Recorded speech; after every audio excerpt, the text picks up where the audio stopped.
Hello everybody and welcome to Time Traveler's Coin Exchange. We have episode 18 of the Coin Vault has opened.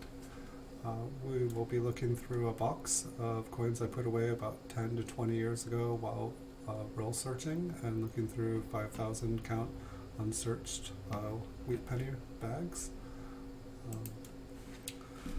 Here we have the first one that I pulled out. I just took a picture of it to give us something to look at for the stream. But I've pulled out the box. It looks like nearly a full box. We'll be looking at a bunch of different coins. Some of these I pulled out because they were better looking at than others. Like this is kind of an example of a lot of the coins that we're going to see. But it's almost uncirculated. It's got uncirculated details, yet it's got some kind of green environmental damage. Other ones confused me at the time, and they turned out, now I know they are cleaned, but I didn't know what they were. Didn't know if they were worth money, so I just thought I'd put them aside. We may find some lamination errors, we may find some cuds, we might find some die chips. We might, as we go through things, I will kind of make a couple different piles, one for things that we can look at closer when we zoom in at the end at the coins, and anything with a mint mark on it we will zoom in so that we can check to see if we have any repunchment marks. I am not super knowledgeable on repunchment marks, but we are getting a little bit better at identifying them, or at least finding ones that are suspect. So I will start going through these, and hopefully we'll find some things that are cool. I cannot guarantee anything in any box. It does look like I'm seeing 30s and 50s, just kind of showing I got two piles, and that's what the ends are here. So we can start. Here we have a 1952S. It shows uncirculated details. It looks like it is red-brown, possibly brown, just because most of the fields have turned a darker brown color. Most of the red, original red from the mint luster has turned a brown color, and most of where it is red is around the rims and around some of the higher devices. So I'm not seeing anything interesting on this coin other than it was a better than average wheat penny for when I found it. A lot of these I have found are just simply cleaned, and that's why they're all bright and happy. This one looks like it's got a lot of uncirculated details. However, in the right field it almost looks like it has possibly been cleaned. Any of the mint marks, like I said, I'll put aside, and we'll zoom in, and first we'll take a look at anything that looks interesting, and then we will take a look at all the ones with mint marks. The reason I do it in that order is because as we're going through all these, I try to kind of make mental notes of the different coins and where on the coin we are looking for something more interesting. I believe that is just a scratch in Lincoln's head. I believe if it was a die crack it would go all the way to the rim. So I don't think it's anything there. One of the things that perplexed me, and still rather does perplex me, is when you have doubling on some of the letters. And now I know that a lot of it is due to like die deterioration, and it's just the dies have been worked and they've had a long life, and as they make more and more coins, the dies become slightly damaged, and little extra pieces of metal show up on the coins, and it doesn't make them worth money. A double die, it'll actually be features that are on the die that are doubled that then strike the coin, and it will strike coin after coin after coin with the same pattern, while with a die deterioration and a worn die, it'll just keep getting more and more severe, and it is essentially a damaged die just creating damaged coins, which are not what they were originally supposed to look like. And since a lot of dies seem to be used into their later years and replaced only when necessary, they're kind of quite common from my understanding. And some of these flips I did not flip. Like this is an example of a flip I didn't flip. All the ones that I used were brand new, and oftentimes if I got like a lot of wheat pennies, sometimes people threw in different coins. Sometimes I bought lots of flipped coins of dates that I didn't have a lot of. And so at the time, I believe I must have bought some 1937 S's. Nowadays, I would buy these in mint state. I found that quality is definitely better than quantity when it comes to wheat pennies. And I find that buying coins that have been graded, you know what you're buying, and it's just about getting the price that you want. If you buy a PCGS graded coin, you can go on PCGS.com and you can find the price guides for them. And so then the idea is always to try to be paying about 30 to 40% lower. That's what a dealer would do. It's up to you to figure out what margin works for you. But if you always buy low and always sell high, you have a greater chance to make a profit, have a return from the coin that you have purchased. So if you've ever heard buy low, sell high, that is the best way to make money. When I first started selling on eBay, I always tried to be the lowest person, and I definitely have found out over time it is extremely hard. For years and years I tried to be the lowest seller, and it doesn't make money. I ended up losing money year after year after year.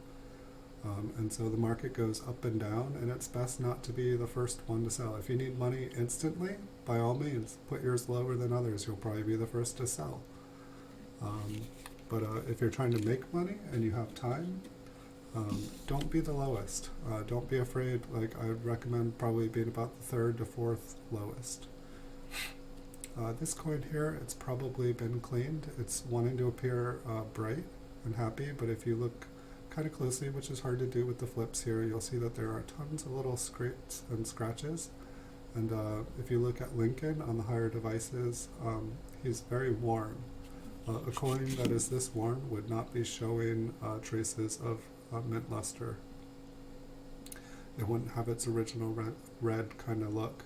And I know this one doesn't look super red, it's because it's not. But that's often a way, if you look at some of the higher devices like Lincoln, if he's very worn yet the coin is very shiny and bright, if like you look at the reverse at the wheat ears, and they're very worn but the coin is shiny and bright, it's probably been cleaned. That won't cover all types of cleaning, but it's a good amount of cleaning. Looks like that's just a little hair. Sometimes a little piece of hair underneath the microscope here kind of gives that appearance. Here's a very good example of a coin that has been cleaned. You can see a great amount of wear on Lincoln's cheek. And the coin itself wants to appear bright, kind of like a new penny that you get. In person, like without a scope, this coin is very bright. But underneath the microscope, you can start to see all of the little problems with the coin. And with all those problems, this coin would not be this bright and happy looking. And I know under the microscope it looks scratched up and messed up, but without the magnification, it's kind of hard to see all those details. And so, as always, if you own coins and you're thinking about selling them, do not clean them to try to make them appear like they're better than they're not. You are only hurting yourself. Anybody that is professionally buying coins and would look at your coins would probably use a loupe or a microscope to kind of check them out closer. And it's something that they would pretty much instantly identify.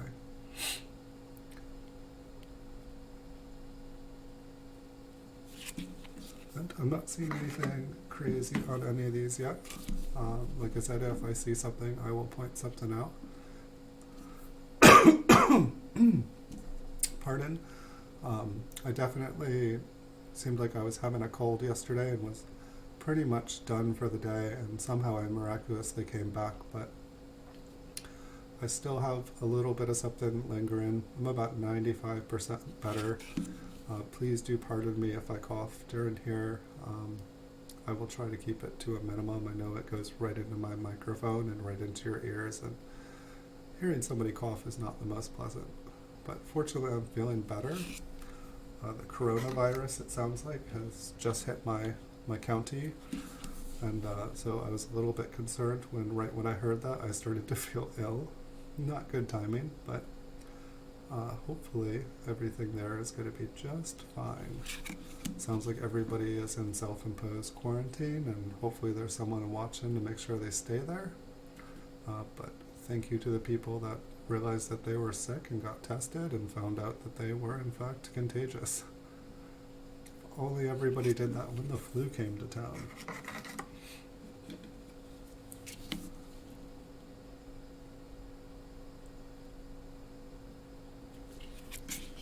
Yeah, it was, I definitely did not think I would be streaming this weekend. I was like, great, I have all the time. I have the coins.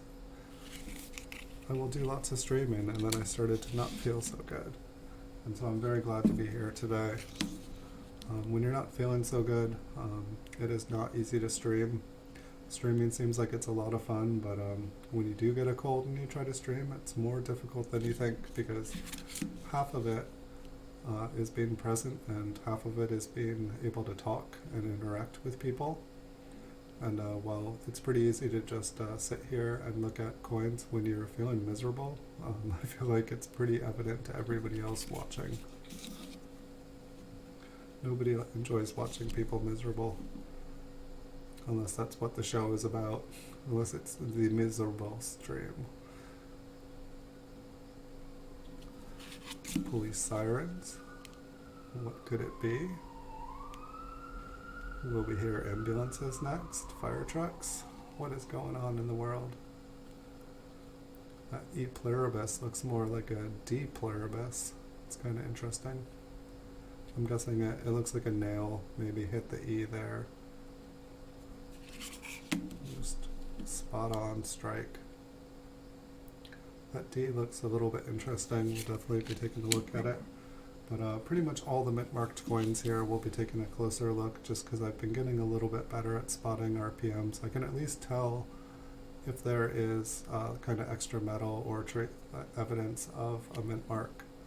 And even if I'm not able to identify which RPM it is, because for some dates there are very many of them, I'll at least be able to put it away so that later on I can go to a site like coppercoins.com or Variety Vista. I believe there's another one called Konica. I haven't used that one just because the other two have been plenty fine for me, but it definitely couldn't hurt to check it out a little bit and see what they have to offer.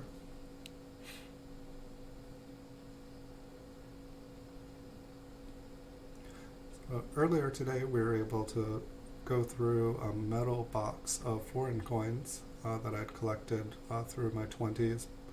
Most of it was pretty much coins that I had found coin roll hunting, which were another byproduct of this project.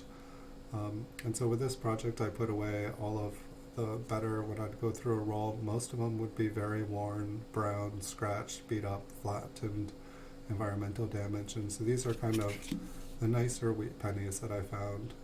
But one of the things I also found was a lot of Canadian cents, a lot of Canadian coins, different world coins. They just, a lot of them are the same size as our denominations of coins.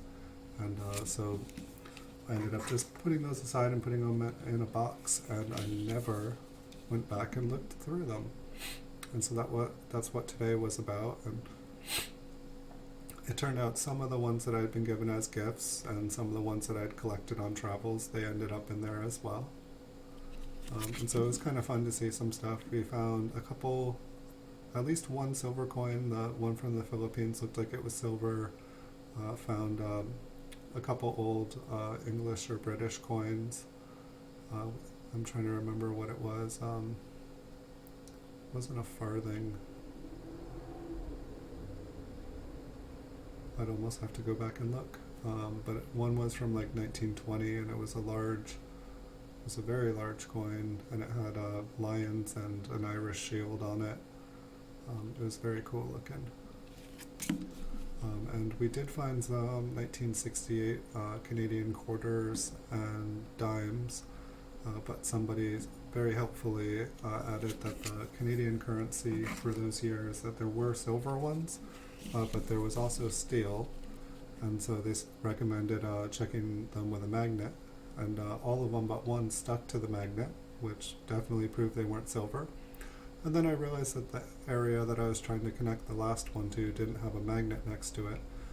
And so I adjusted the magnet and boom. So none of the 1968s we found were silver. Um, all of them were steel. Because if it was zinc or something like that, it wouldn't have stuck to the magnet. It's kind of like the magnet test. If you think you have a 1943 wheat penny, try sticking a magnet to it, and it's most likely a science project that somebody has coated a zinc or a steel cent, 1943 steel cent with copper, because there's the famous 1943 copper coins that are worth a ton of money. But it's very, very, very counterfeited coins, and one of the ways you can normally tell if it is a counterfeit 1943 copper cent is you put a magnet to it. If it sticks, it's just a copper-covered steel. We were able to go through about 7 rolls of Canadian cents. We were able to see King George V and King George VI. We were able to see Elizabeth II transform and get older on the coins as the decades went by. We were able to see her crown go from what looked like a laurel wreath to a small crown, and then a larger and larger crown and necklace and pearled earrings as she got older. So it was kind of cool. We got to see a 100-year centennial coin, a 125-year celebration of Canada. We were able to see the transition to copper-covered zinc in 1982, much like the Lincoln Memorial cent. And it was kind of interesting because when they did that, they seemed to transfer, they changed the design of the coin to like a 12-sided coin, which was very different. And so I still haven't looked up to see why they did that. I suspect they were trying to remove the copper coins from circulation, and they just planned on making a lot of zinc-covered copper, and maybe it would help with the expenses of changing the coins, because zinc is worth a lot less than copper, so it's much less expensive for governments to make coins out of zinc, because it's essentially a worthless metal. There's a little bit of value for it, but it's more of a byproduct, I think, from mining other things. And so it was kind of interesting. It was also interesting to see, looking at the world coins, how many coins across the world feature Queen Elizabeth II. We were finding lots of coins that, you know, at first looked like a British coin, but you flip them over and they were from somewhere else. Hey, Engineer Corner, welcome. You're always welcome to stop by and drop a like. Thank you. I really appreciate it. And welcome back when you come back. I hope you're having a great day. Thank you so much for stopping by. This one looks like it's got a little toning. Actually, I didn't notice that until I turned it on its side. For the most part, it looks very dark and kind of brown. It does look like it's original color though.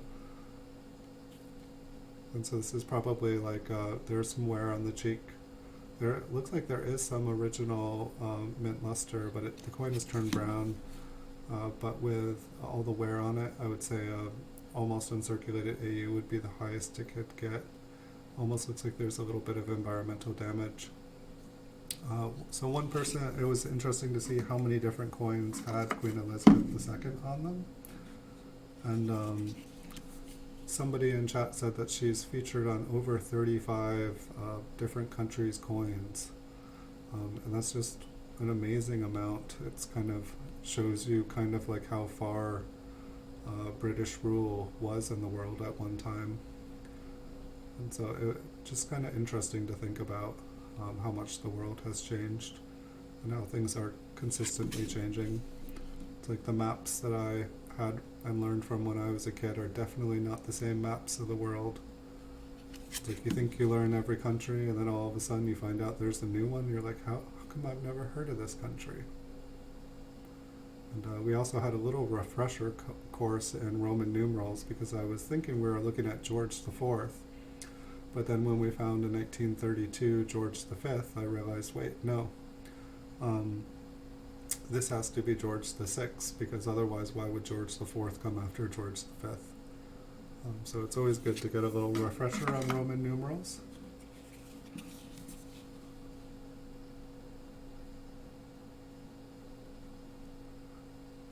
So I've had a pretty long day streaming today. I think we already streamed for about 6 hours.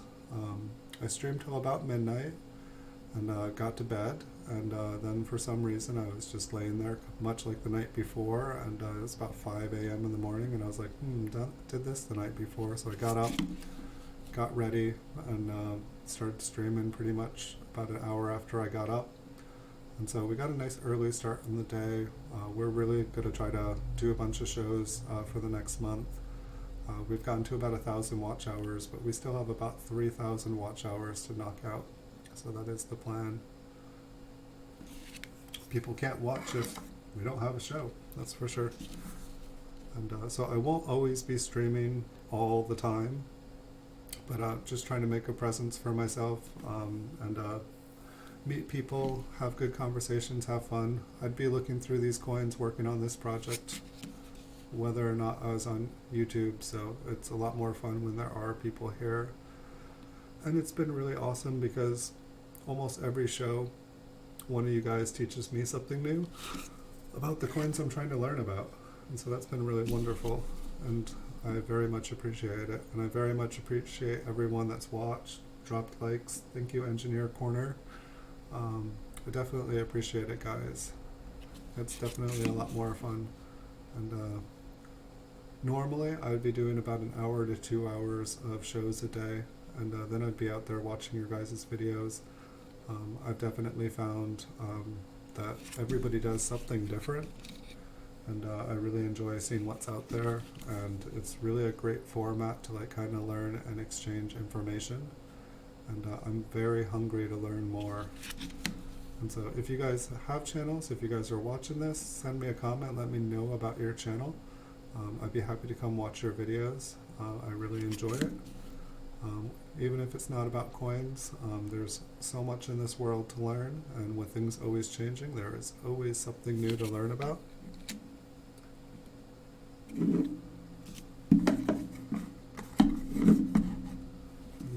We're about a third of the way through here, so I'm just going to keep plowing ahead. Hopefully we will find some cool ones to look at.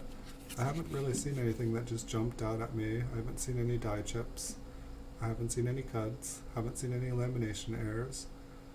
I am putting all the mint marks to the side so that we can check them all out close.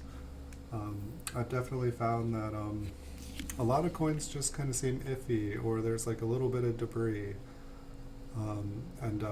I found that if you have a bunch of coins that have mint marks, it's best to just look at them kind of quickly, and if nothing is jumping out at you, there is probably nothing there.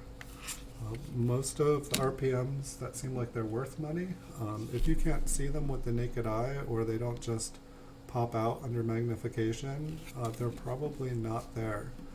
When I look under the loupe for hours, I start to see double dies, I start to see RPMs. I would recommend kind of limiting your searching to about 2 hours maximum.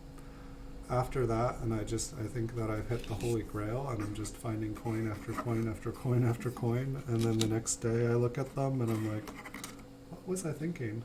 I don't think any of these are RPMs. Why did I think that?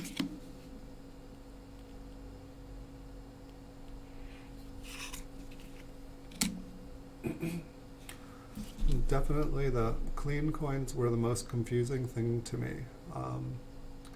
And it's like when you look at a bunch of coins and they're all beat up and they're all dirty and brown, and then one comes along and it's all bright and happy. It's like, surely this one must be worth money. Look what great shape it is. And then with the ones with a lot of uncirculated details on them, but then they have environmental damage or like a large scratch or gouge, I still do find it kind of confusing. But if you take a look at uncirculated ones, and you familiarize yourself with the prices of graded uncirculated coins, it gives you a lot better perspective. Like now, for the most part, on my eBay store, I only buy and sell graded coins. And if you know what a MS64 or 65 or 66 goes for some of the common dates, then you know that a really beat up and worn one, it's just not going to be worth your time trying to sell. Most of them are going to be worth like 5 cents, maybe 10 cents. Some of the better dates will be worth a little more.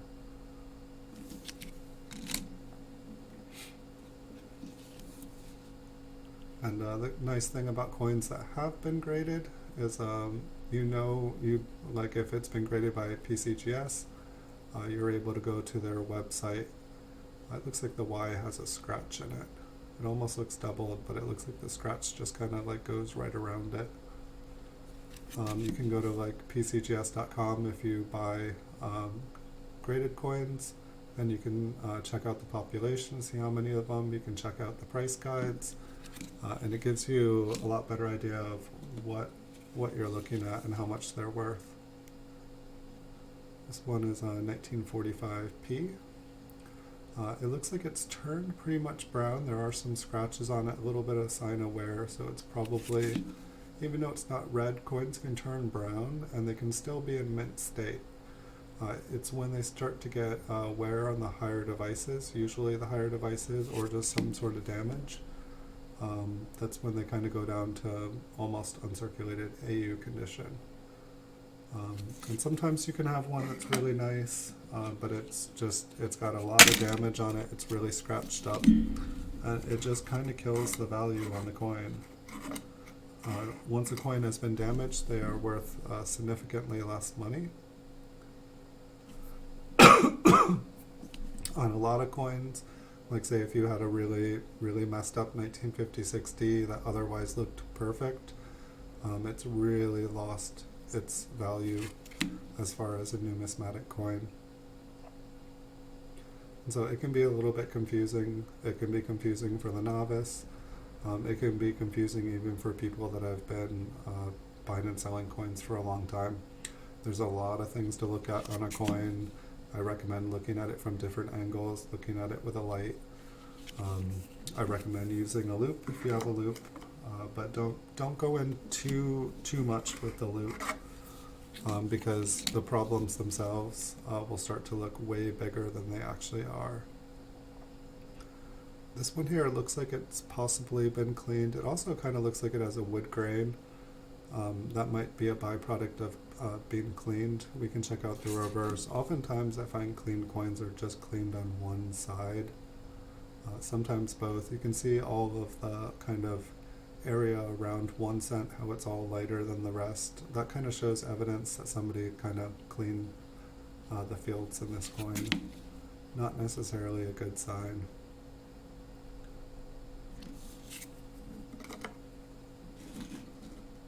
Stacks are getting a little bit smaller. Going to move them a little bit closer.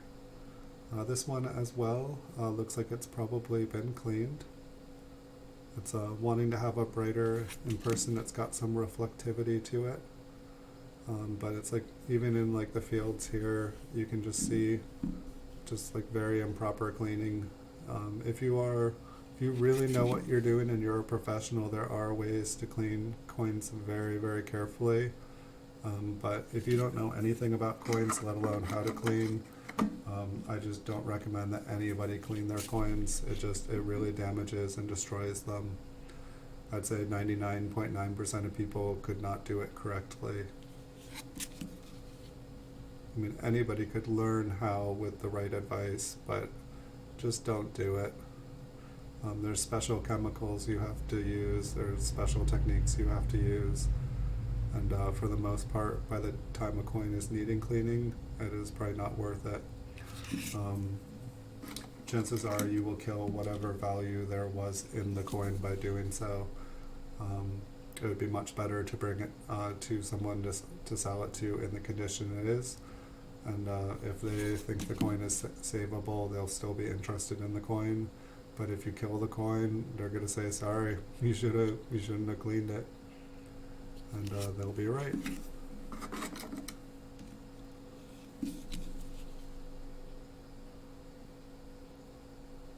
Here, we'll give this a test. There's two of you guys watching right now.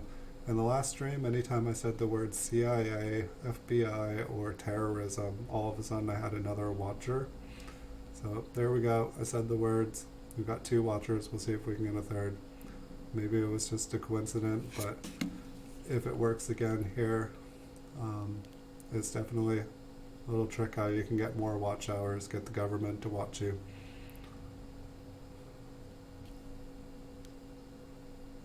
No dice. Alright, okay.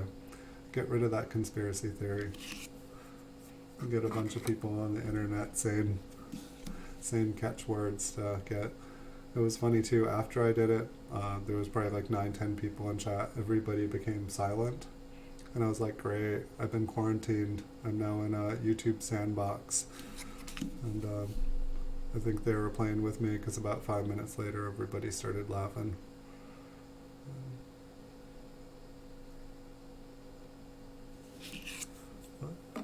Nothing popping out here yet. We'll keep on looking. I felt like the last box we looked at last night, we weren't having any luck, and then it was like the last 5 or 10 coins with mint marks on them. I think like 4 out of 5 of the last 5 all looked like they had an RPM on them, and so that was pretty cool.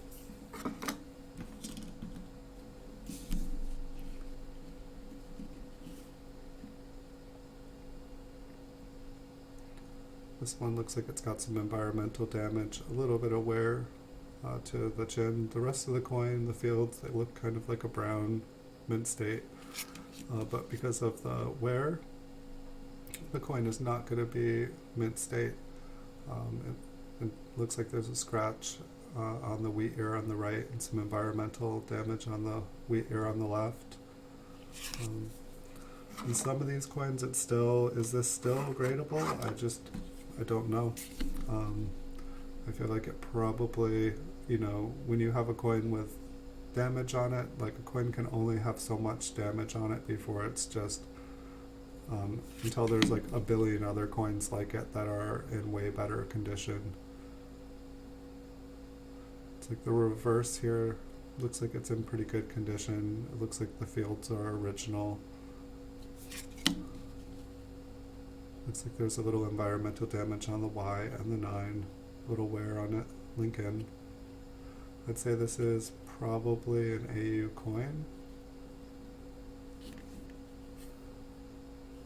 His eye looks a little funny there. I don't know if it's a scratch.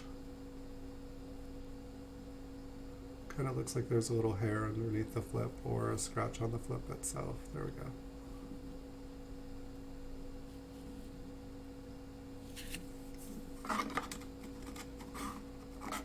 That one has a mint mark. Right, I'm going to start another pile. It looks like we've had a decent amount of mint marks in here. And I feel like I've had better luck being able to see RPMs, or at least things I think are RPMs on the S-minted coins. And we haven't had as much luck with the Denvers. And I don't know if I'm just not looking for the correct things. But at the same time, I feel like we've had more S-minted coins than Denver, simply because we live in California. And when I lived on the East Coast, the San Francisco ones were impossible to find. And on the West Coast, it seems like we get far, far less Philadelphia and Denver than we do San Francisco. So it's always one of those interesting things where, depending on where you live, can kind of create a scarcity. And so it never hurts to make friends with people. Some dealers will be willing to exchange like boxes and stuff. It does cost a little bit of money to ship stuff, but sometimes it can be worth it.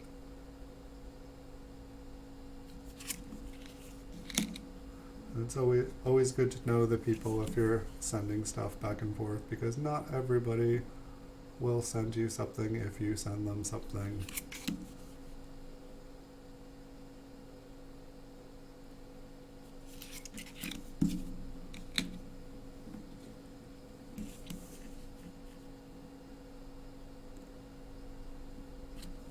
So far, it looks like this box is going to be relatively easy to go through. We have not seen a single coin that says like, hey, what's going on here? And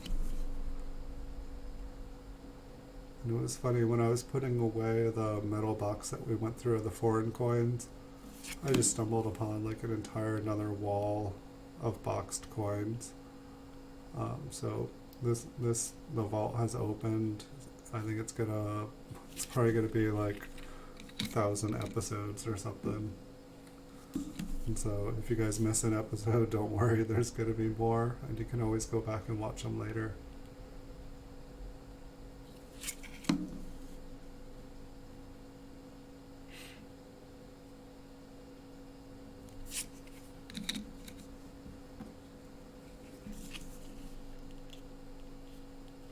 This one looks like it's been cleaned. You can just see all the like kind of little micro scratches. You can see the wear on his cheek and on his chin and on the back of his head. Normally wear starts to appear on the more raised, higher devices of the coin. Like the wheat ears on the reverse are usually a good place to look. Oftentimes when a coin has been cleaned, the lettering will appear much lighter than the rest of the coin. And usually people tend to clean the fields. They try to make the coin look brighter and happier. Looks like there's a little bit of rim damage at 2 o'clock.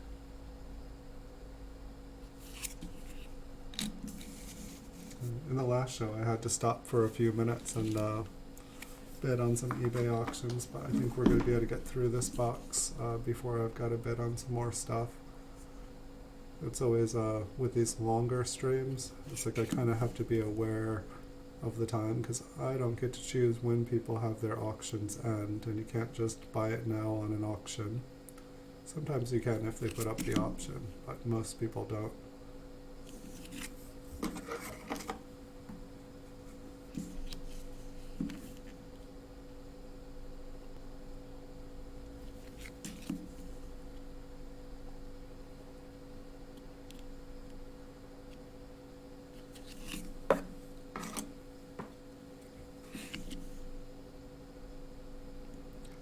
I think this is the quietest stream that I've had since I first started streaming.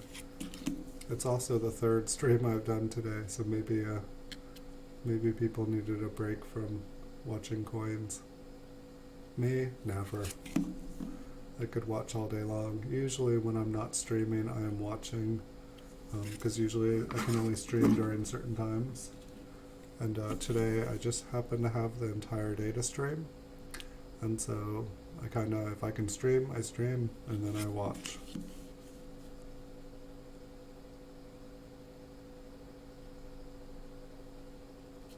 So when I'm done here, I will probably take a break, eat some food, see who else is on, see what they're up to.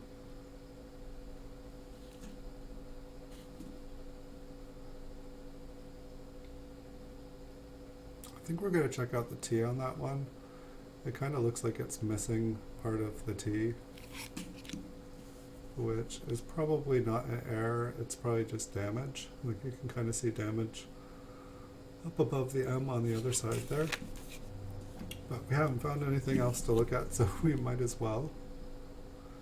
I had a coin in a previous box that was missing the T, and in the same box the U and S and T were gone from another coin. And it was probably either a weak strike or the die was pretty well deteriorated. Very old die. A very used die.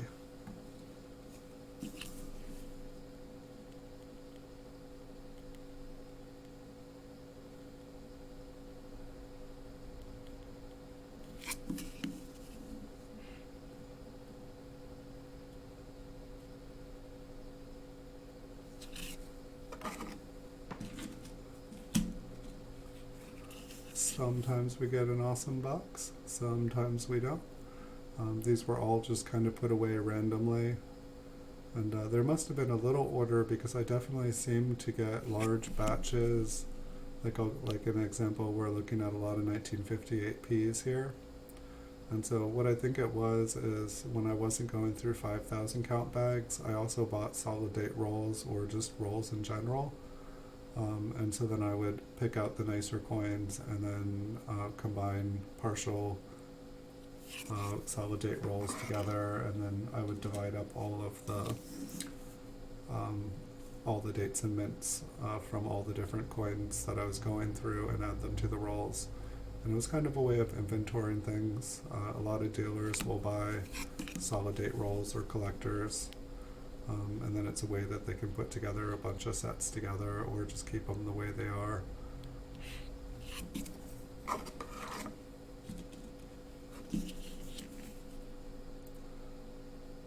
And for me, I feel like I was kind of hoarding them. I thought you could buy every wheat penny. I thought they were a little bit more rare than they are. A lot of these were made in the billion. There were millions and millions and millions of them made. And so, like, looking back, don't try to play Pokemon with something that there's a million of. Even if it's a Pokemon card, some of the Pokemon cards, they made a billion of them. It's hard to play Monopoly when there's more pieces than somebody could collect in a lifetime.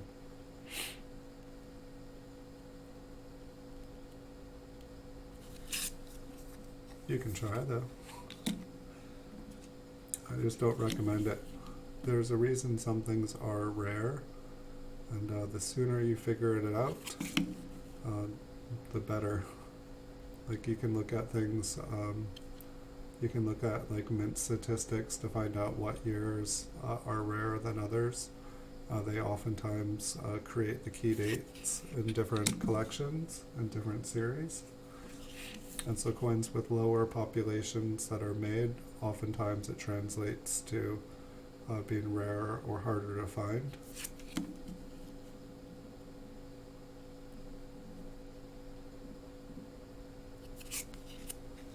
Coffee break.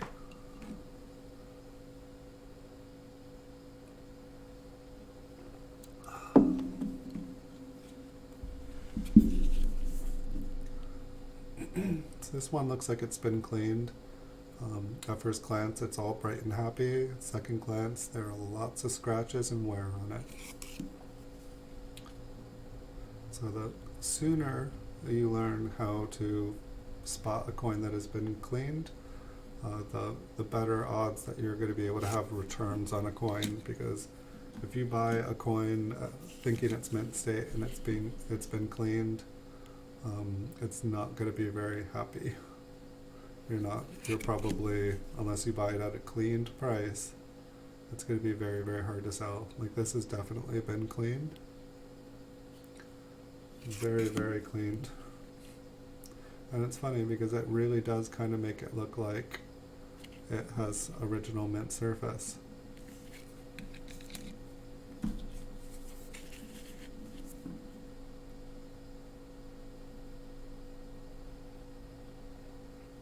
I'm not positive about this one. I almost feel like with the amount of wear on it that there's a possibility it's been cleaned. I definitely see a fingerprint on it.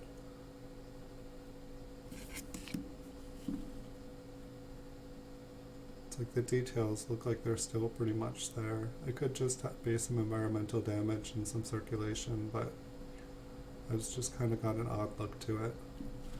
When in doubt, don't buy it. That's one of the good things about coins that have been certified, is that you don't have to worry about whether it's genuine. You don't have to worry about whether it's been damaged from cleaning, because third-party companies are definitely pretty strict on it. When they don't know, they oftentimes just say genuine. They won't, if they can't confirm that it's original, if something looks suspect, they usually go on the side of caution. It's just good for their business not to have a bunch of clean coins out there with their name on it saying that they're not cleaned.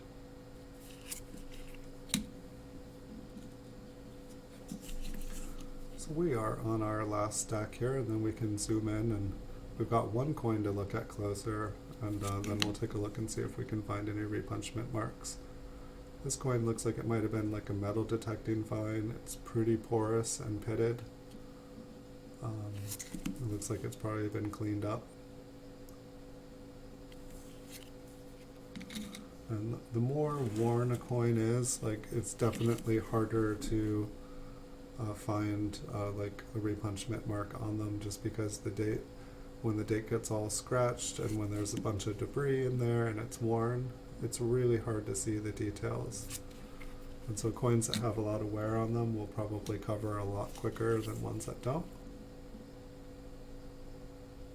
Looks like the date on this one has been kind of squished or damaged. It's not a normal looking tube.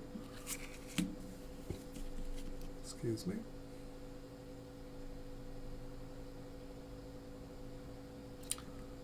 A bunch of scratches on that, but I think it was original.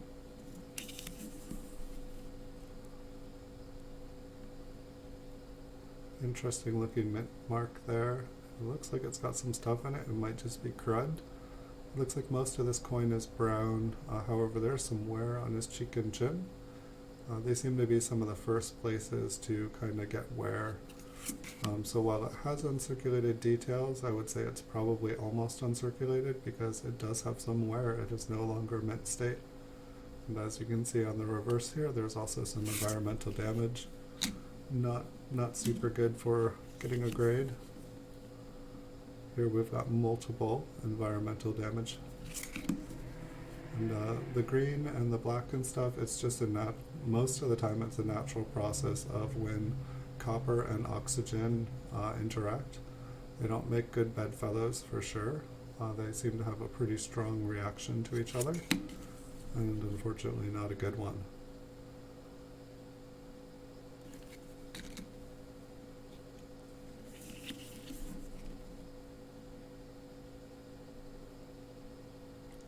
Kind of looks like there is something below the S there. So it looks like, I'm just trying to think, I feel like we've had a lot of 52S's, and maybe I'll divide these up into different piles. But it might be worth our time if I just look at different RPMs. I just don't want to waste too much time with nothing going on in here. I don't want to waste your guys' time. It's something that I should do before I watch these videos. But oftentimes I'm like, alright, I can stream. Let's get on there. And I just push the button and I'm live. And I would love to go and bring up the pages and show them to you guys, but you guys are always welcome to check them out. Coppercoins.com. Chuck, who runs the website, he's actually got a YouTube channel. He is very gifted, very knowledgeable, and very friendly. So if you haven't checked out Copper Coins YouTube channel, I highly recommend it. I learn something every time, and if you have a question, he'll be more than happy to answer it, and he's way more knowledgeable than I am. When people ask me questions and I don't know, I try to send them there because I know they'll get help.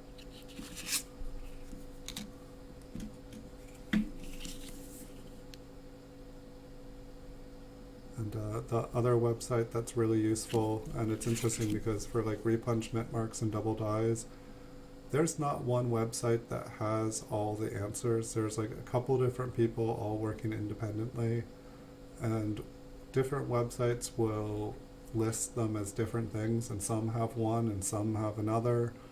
Not all the sites are the same. Some have more information, some have better information, some have better photos, some have more listings, but you know, they're all trying to be the best. At some point, ideally in the future, it'll all become one kind of integrated system.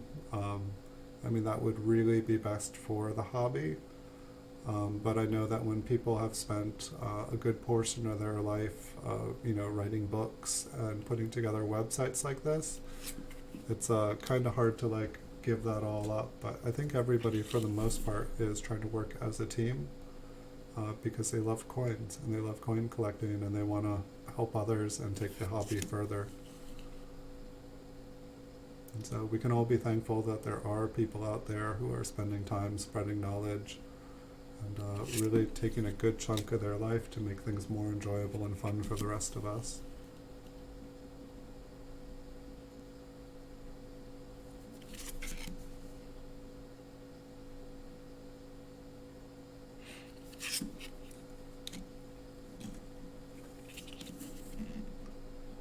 it's like, it's funny, it's like you think you look at one penny and you've seen them all, but the more you learn, the more you realize how different even like memorial and wheat cents are from each other. There's just constant changes and constant things that happen to them. It's like just, it's almost like just the penny. It's like if you think you can learn everything about coins, you're wrong. It's like most people, they specialize in just kind of one kind of coin, and it takes them a lifetime to learn.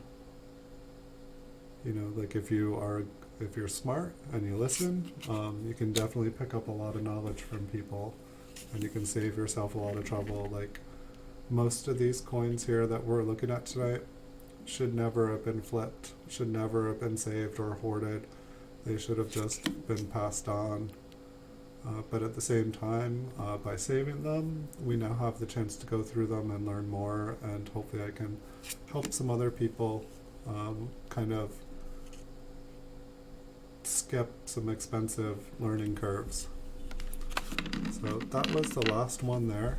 We only had one coin out of that whole box, which normally it's like a couple piles.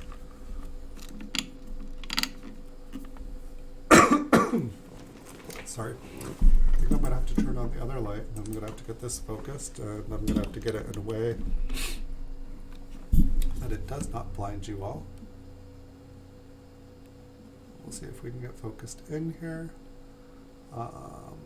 What was it? Was it Lincoln's head? There was something on this one for sure. I want to say it kind of looked like a die crack. Or no, it was the letter T. That's what it was. And it looks like it is probably just covered in corrosion, so I think we're done there. And so like this is something that you'll see, like if you look at some of the lettering here, it almost looks like the W has a W on top of a W, and the U looks like it has a U on top of the U, and the S looks just kind of funny. This is usually die deterioration. Usually if it's like actually doubling, there's a fairly good spread. And while this doubling kind of looks like it's on top of each other, I feel like one thing I've noticed is that a lot of double dies, not all, they kind of either go in a clockwise or a counterclockwise fashion.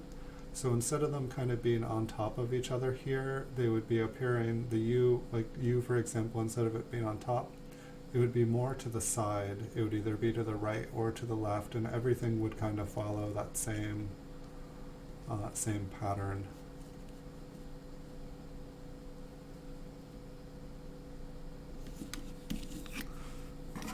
And there's a lot of different kind of double dies, and there's a lot of different kind of things, so not any one is perfect. Alright, so this is the first one we're going to look at here of the mint mark. This one actually looks like it might be good. Just trying to get the right focus here. It looks like the lights are not blinding us for the most part. I think this might be one. Underneath the top curve of the S, there kind of looks like there is a piece of metal there, and underneath the top right part of the S, there kind of looks like there is an extra line there as well.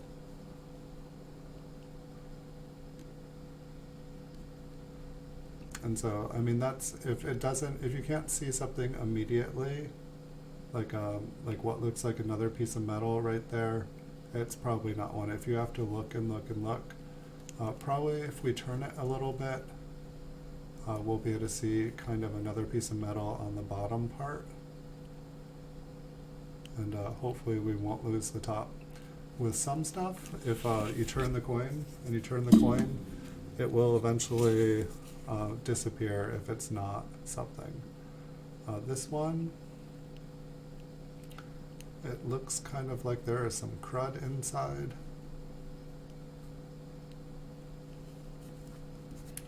And while there could be something, while we could clean it up,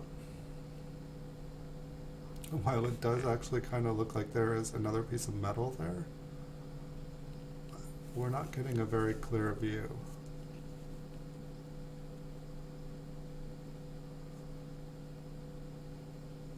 It's like I feel like it's just the style S there, it just goes straight down. I'm going to say no.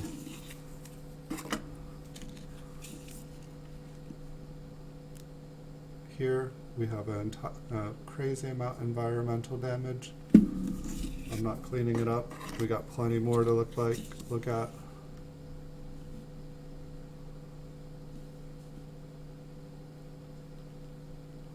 This one definitely has some environmental damage in there.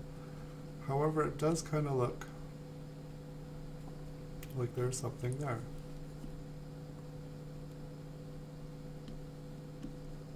I mean, it very easily could just be crud.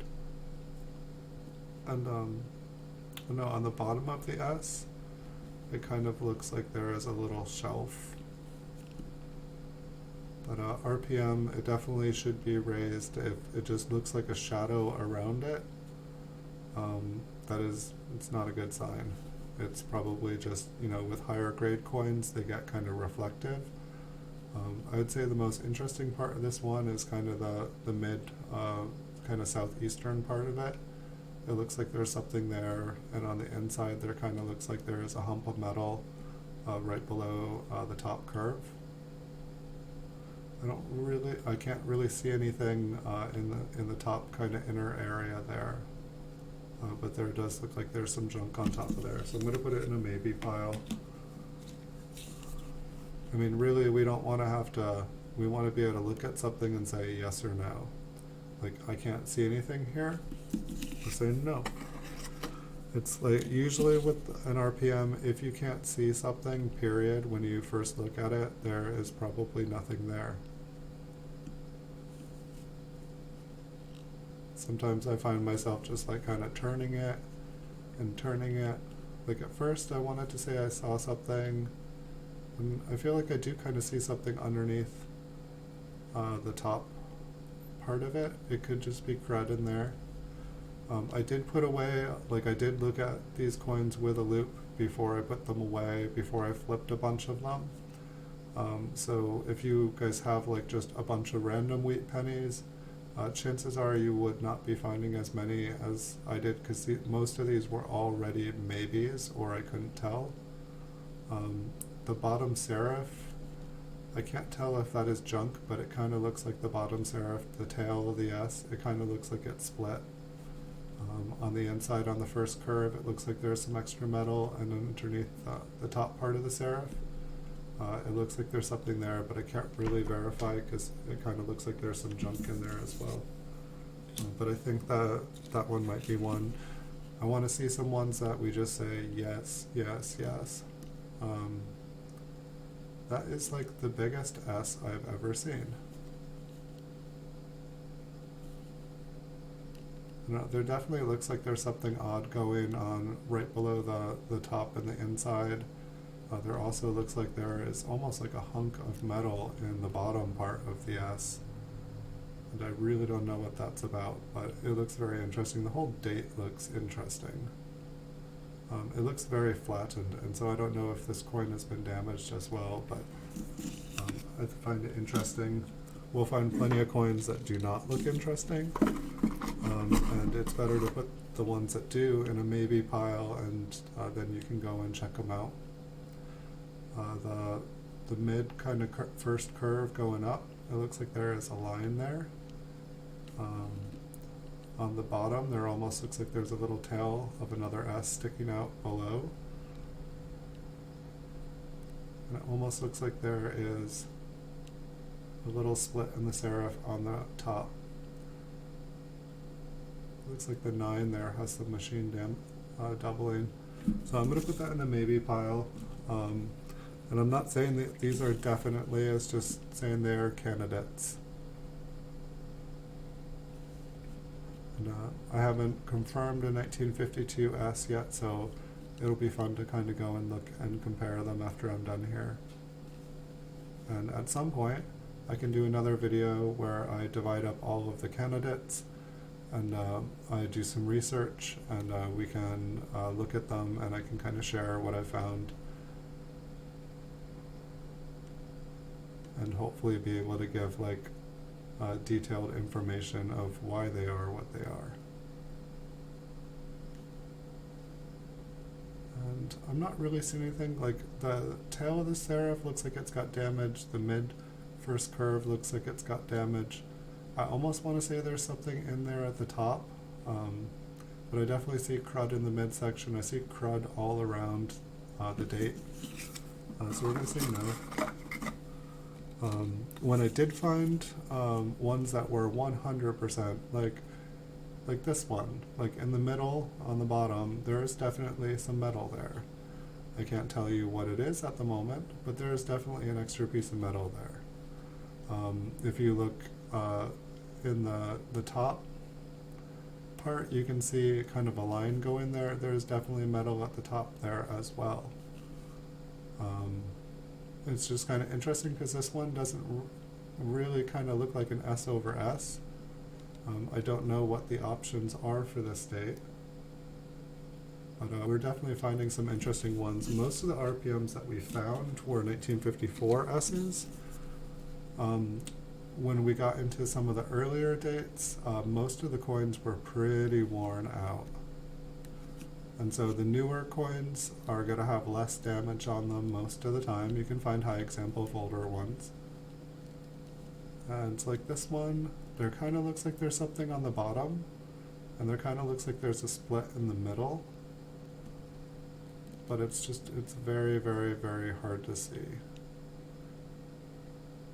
I'm going to maybe put this in the maybe. I believe that to be cruds, but I'll put it in the maybe so that we can look at, I'll check them out before I say no. This one I say yes to. There's clearly some extra metal there.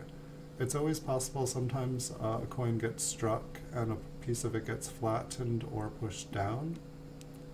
But that one looks like there is clearly extra metal in there. I know that sometimes I feel like dates can get filled, where it's kind of like die deterioration. But these are at least giving us good candidates for when we look at things. I'm hoping to get a little bit better microscope. This one I say no to.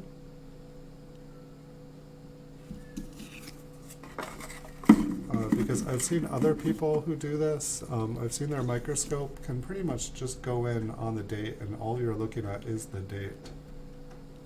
And it would make it so much easier. And it's like, see how we're looking, we're trying to find something. I'm just going to have to say no. It's like I keep wanting to kind of see something, but I don't see anything clear. And while there are some RPMs that are kind of minor, that are very, very hard to see, I feel like most people want to be able to see what they're looking for. If you can't see what you're looking for, it's kind of like, why are you collecting it? Are you collecting it because someone else tells you that there's something there that you can't even see yourself? Well, I can kind of see a line going across on the D here. It is just so damaged. We're not gonna spend our time debating on whether that is damage or if it's possible it's an RPM.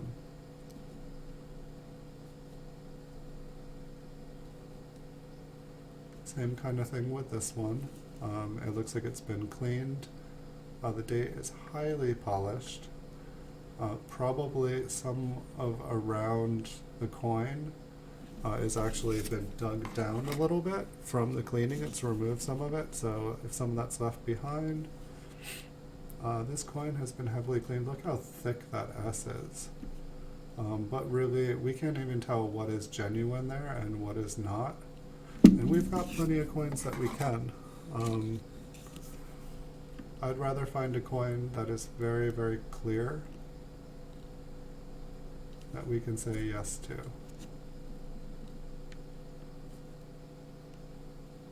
Kind of same thing with this. It's like I can imagine like a little line on the outside of the first hump, but I'm not seeing anything on the bottom. I'm not seeing anything on the top. And so my guess is that's just a little scratch of the many, many scratches there. And we need not worry ourselves with it.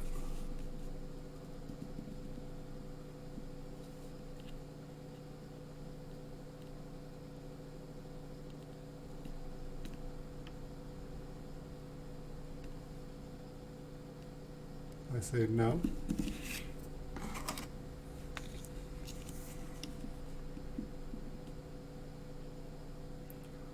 Nope. It looks like there's a couple scratches which are kind of making it interesting. But if I'm going to collect RPMs, I wanna be able to see them. I want someone else to be able to see them. I want you guys to be able to see them. And we'll find plenty of them. I'm not going to throw away these coins or anything, so it's not like we can't play search again, and as we learn more and we learn more about different varieties and come back and look at them again, we might see something we missed the last time. So this could be, it could be some debris, but most of the date looks pretty clean of debris. If you look below the top curve going towards the top, there kind of looks like there's a little bit extra. The bottom serif, the little ball on the end, almost looks like it has a little split on it. Oops, we're losing focus. And up at the top, in the top hump there, almost looks like there's a little extra metal there. I'm going to put this in the maybe. I'm not 100% sure about this one, but it's definitely worth looking at closer when we get a better microscope. This one has no mint mark. Forget why I put it here. I think maybe I wanted to see something on the date. I don't see anything.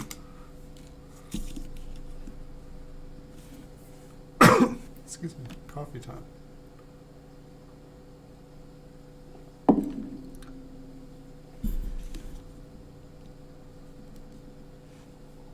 Hey Jenny Woo, welcome. We're just taking a closer look at some of these mint marks here. We already went through this box. We didn't find anything super special in the box, but we're just kind of looking at some of the mint marks, seeing if we can see any evidence that they are possibly an RPM. I think that this one just has a scratch on kind of the southeast corner and possibly a scratch at the top. It is a little interesting how the mint mark is a little bit diagonal. Normally, I feel like it's pretty up and down. I think I'm going to put this in the maybe just because I haven't had a lot of good luck. But hello, hello, hello. This is our third stream of the day. We got to look at some world coins earlier today, and now we're back to the coin vault has opened. And probably be going here about another 10 minutes before we take a break. And then we will be back in a little bit with another stream. Trying to get a closer look on this one. And usually if you can't, it's like I can kind of feel like I see something, but it also doesn't quite stick out. It's like when you're looking for RPMs. You're from Taiwan? I'm from Humboldt, California. I'm from the USA. And we just got coronavirus out here. Awesome! How is your day going, Jenny Woo?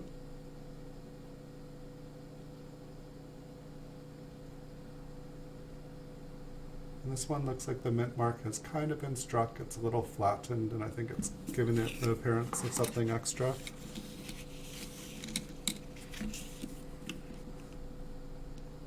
We've had pretty much all day to stream here, and I do apologize. My voice is about 95%, but yesterday I was feeling rotten.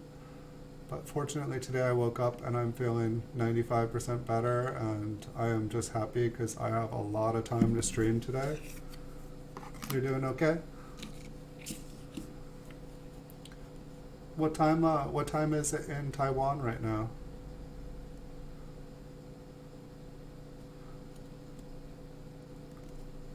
When we were looking at foreign coins earlier, I could have used you here because there were quite a few coins from countries that I had no idea where they're from, just because I have different kinds of languages. Some of them I just can't read. And so it's always cool when people are from different countries because they can say, oh, that's from my country. And I get to learn something new. But welcome, welcome, welcome.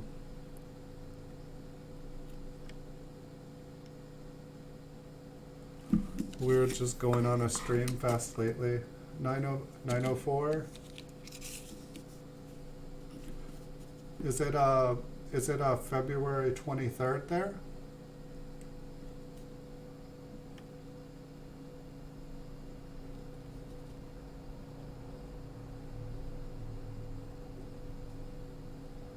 I'm guessing you are in the future. It's always fun talking to people in the future.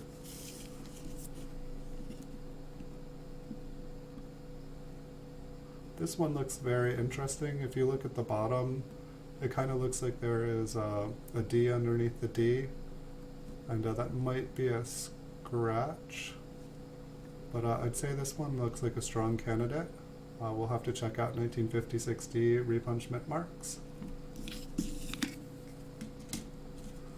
Eventually, after checking all of these over and over and over again, we will learn what they all are, and we'll get better at identifying them. And sometimes even when there's like kind of like, you know, like this one's got a bunch of gunk around it, a bunch of dirt or grime. There's also sometimes, if you find one, there are different things that will happen on the same coin every time. And it allows you to be able to identify RPMs even when you cannot see the RPM itself. And so that's kind of cool. We need to learn all about die markers. This one looks like a maybe. There looks like there's something on the inside there on both the top and bottom. It could just be a dirty, dirty coin, but the coin itself looks fairly clean. So I'm going to put this in the maybe so that we can take a closer look when we get a better camera. And part of me wants to try to remove part of the cone because supposedly this camera can go in a lot farther, but a coin will not fit in the tip of the microscope, so there's no way to do it. But if I take the tip off, this one looks interesting. There it kind of looks like there is doubling. You're married to Taiwan? Nice. Oh, I think I remember checking out your channel. You speak extremely well. I think I saw you teaching Chinese. I think I totally remember seeing your video. Nice to see you again. I really enjoyed listening to your channel actually because I have a really hard time with foreign languages. And it's just the different pitches and change in syllables. You do a really, really, really good job pronunciating everything in a very clear form that, like, I feel like my ear can pick up. I've watched a couple of your videos and I was very impressed. I believe you are the same person I'm thinking about. But I think I remember I was watching, because I was watching them on YouTube here, and your name does look familiar. I know I've seen you around. But that's been one of the kind of fun things about YouTube, is I enjoy going and watching other people's streams. Often I find myself in streams where people are speaking completely different languages. And it starts to get me interested in a while, like, what's everybody saying? Like, it's like I'm enjoying the videos and I'm enjoying getting to meet people, but people are talking in all different languages. Your English is no good. Well, I don't think you were speaking English, but I think you were teaching Chinese. And I'm just trying to remember. But you said you teach Chinese, and I believe that it was teaching Chinese. Your videos are on teaching Chinese? I mean, you said I teach Chinese on YouTube. Well, my Chinese is no good too, so like I won't even attempt it. I'll just be silly. I've already been silly quite a few times today. I think I started streaming about, I can't remember if it was 8 or 9 o'clock this morning, but I've been like, I had about 5 cups of coffee and I was getting pretty silly earlier. But everybody's got to learn somewhere. I think part of it is I don't have the self-confidence and I'm afraid of being rude. And so I feel like that is one kind of hang-up. I feel like I have to use words in person many times before I feel confident. And so it's just hard if I'm not practicing and putting myself on the limb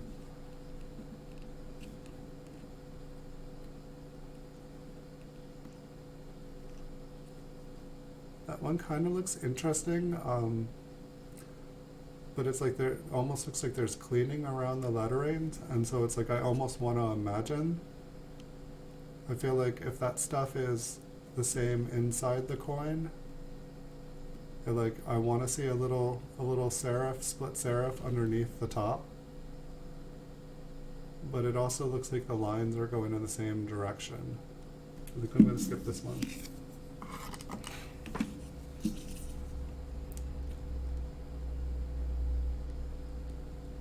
This one looks a lot better.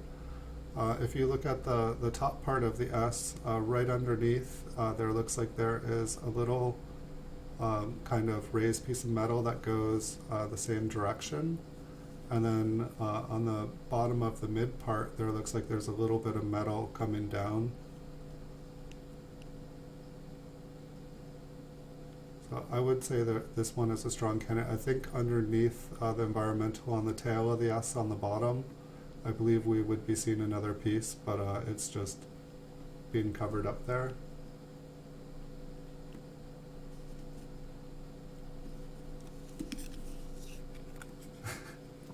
I speak too fast.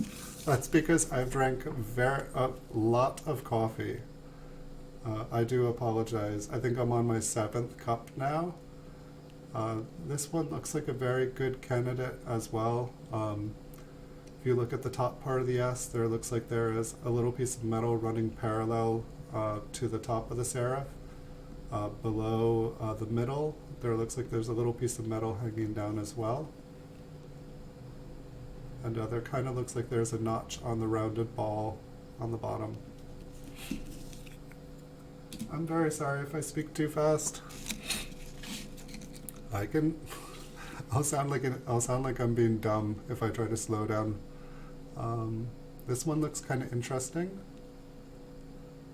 On the left western side, there almost looks like there is a line and possibly a notch on the bottom. I don't know the Denver minted repunchment marks as well, but I'll put that in the maybe.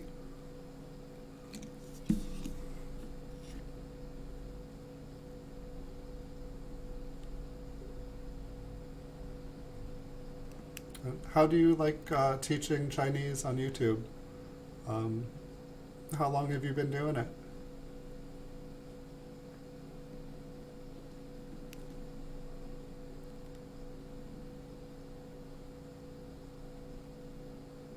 Gonna put this one in the maybe. There's definitely environmental damage, but there kind of looks like there is something in there.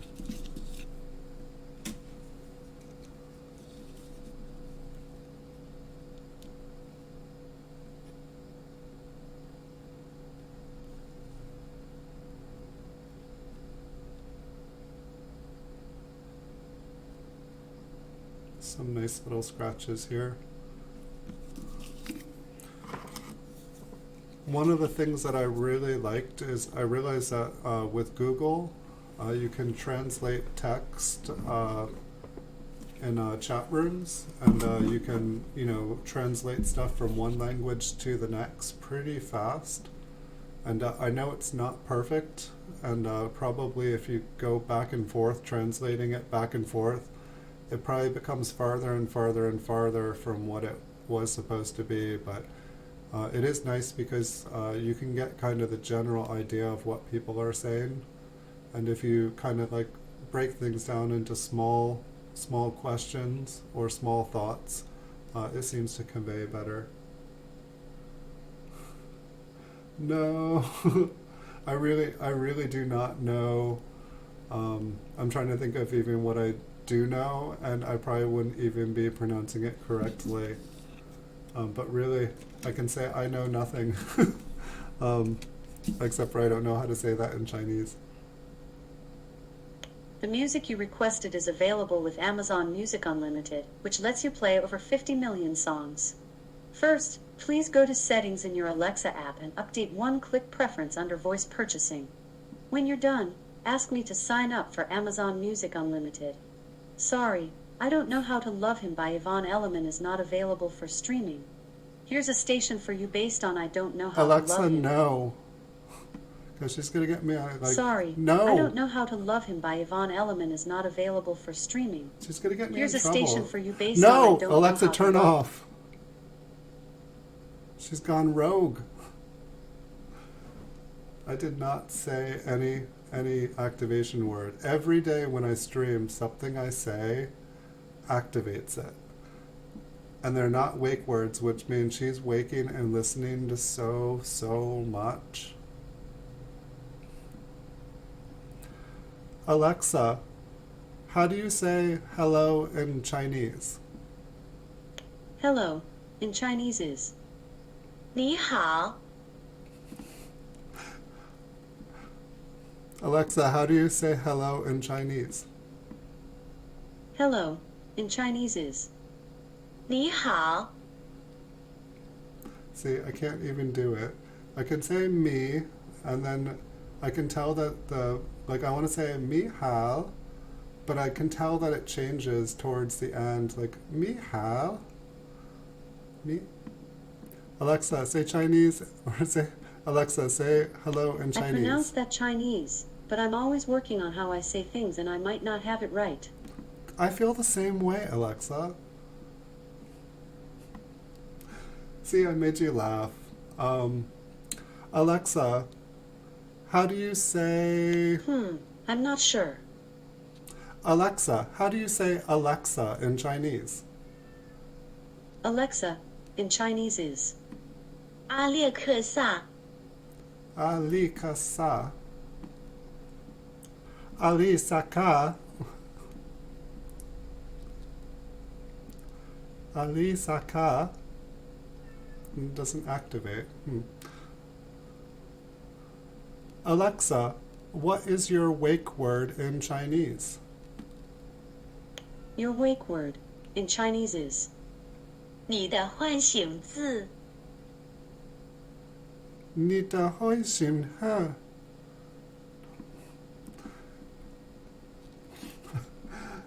I won't even try again.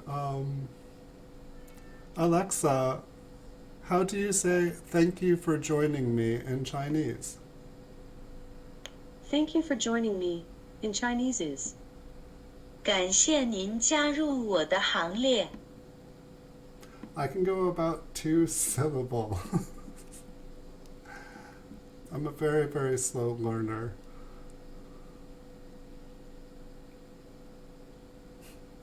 Sorry. But the one thing that I like is that YouTube has actually got me a little bit curious about different languages, which I hadn't really been so much before. I just kind of got frustrated and would give up. And so that has been one of the kind of cool things. And that even when I'm in a chat room and I'm reading the different texts that people are saying back and forth in chat, I feel like I start to remember the words.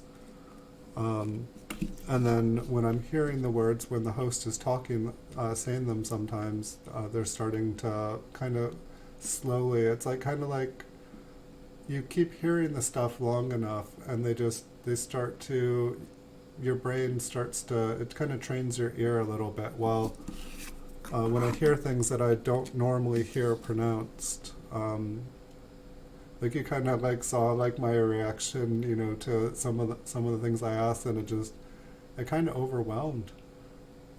This one looks like it could be an RPM underneath the top.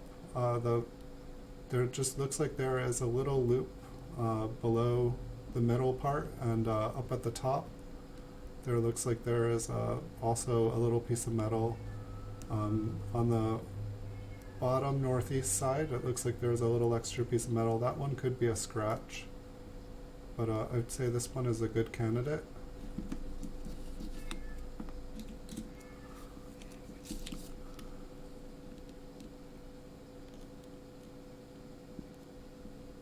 Oh, thank you.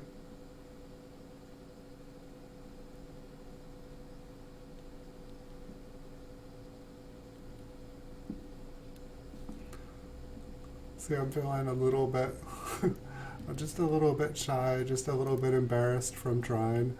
But at the same time, it's good to step out of your comfort zone sometimes, because if you don't, you never learn. Um, and but thank you for allowing me to try.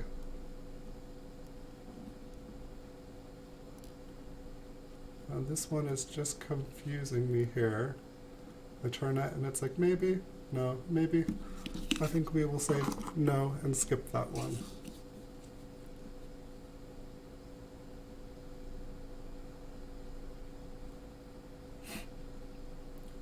This one, it's interesting lines all around the mint mark.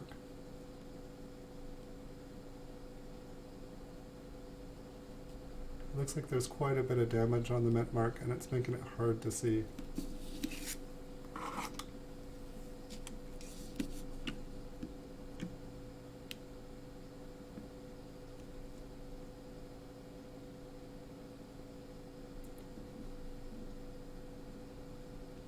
I got all quiet now, I'm sorry.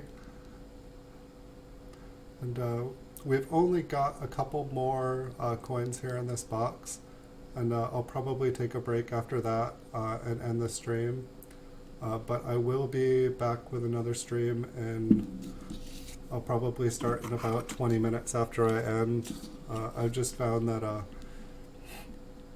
this one here looks pretty good too. Looks like we can see metal in all the right places. The bottom, the rounded tail, it looks like it is split. In the center going up, it looks like there is a second split. And underneath the top part of the serif, there looks like there is a second one. This one looks really good. It looks like it has things in all the right places. But I pretty much have all day, which I actually already streamed all day. I have pretty much all night to stream. This one here looks really kind of good too. It looks like there is what looks like doubling on the south, on the east, and on the west, which I feel like no matter what angle we look at this one, we're going to see something. This one looks like a really good candidate. I'm really pleased. We didn't find... well, thank you so much, Jenny Wu, for stopping by. I will try to speak Chinese for you again. Maybe if I... See, this is the thing. If I'm remembering your videos right, if I'm remembering who you are, when I heard you speak, you speak very well in the aspect that, like, the way you are speaking, it's like you're taking very special caring... it's like the way you're speaking, you make it easy to hear the way that the sound shift. As the sound changes, it's like almost like you're understanding someone like me who is not used to hearing the language, but you make it, when I was watching your videos, you made it like when I was asking Alexa, and I know she's robotic, and she didn't wake from that. But I really appreciated the way that you speak, and it made me feel like you'd be a really good teacher. So maybe I will be able to go and check out your videos, and maybe I can say something to you next time. I'll have to check out and see what your lessons are. But I just want to say, and if I'm mistaking you for someone else, that is, I haven't seen many people who speak or teach Chinese on YouTube, so I'm pretty sure it was you. I feel like if I have a shot listening to you, like I could actually hear the way the vowels and everything changed. I could hear the syllables, and I thought it was awesome. So bravo to you, because not many people, most people, like you were saying, I speak too fast. Most people speak too fast, and even when they try to slow down, they're just not conscious of the challenges in the differences in syllables. So thank you. So it looks like this is the last one. I don't think we're seeing anything here, and I am not the master, but I really want to see clear ones on here. It looks like this one was cleaned around the date. Like all these fields up here look clean to me. So if there's any kind of shelf there, I'm imagining they're probably from the cleaning. And I can kind of imagine things here, but I don't wanna imagine them. I wanna see them. And I want you guys to see them too. So I'm gonna put those other ones in the maybe box, and someday I will have even more advanced stream for you guys. And maybe at the beginning of the next stream, like this one, it's like I really feel like I can see a clear D over D. And with this one, I feel like we can see metal in all the right places. And so these are things that I'm wanting to see. So I'm going to take a short break here. I'm going to end the stream. I'll probably be back in about 15 to 20 minutes. And I'll probably do about another 2-hour stream for you guys. So thank you all for watching. I really appreciate each and every one of you. Thank you, Jenny Wu, for teaching me a thing or two, giving me the chance to practice, even if I was embarrassingly so. But I do appreciate it. And I'll see you guys all in the future. Thank you guys so much for watching.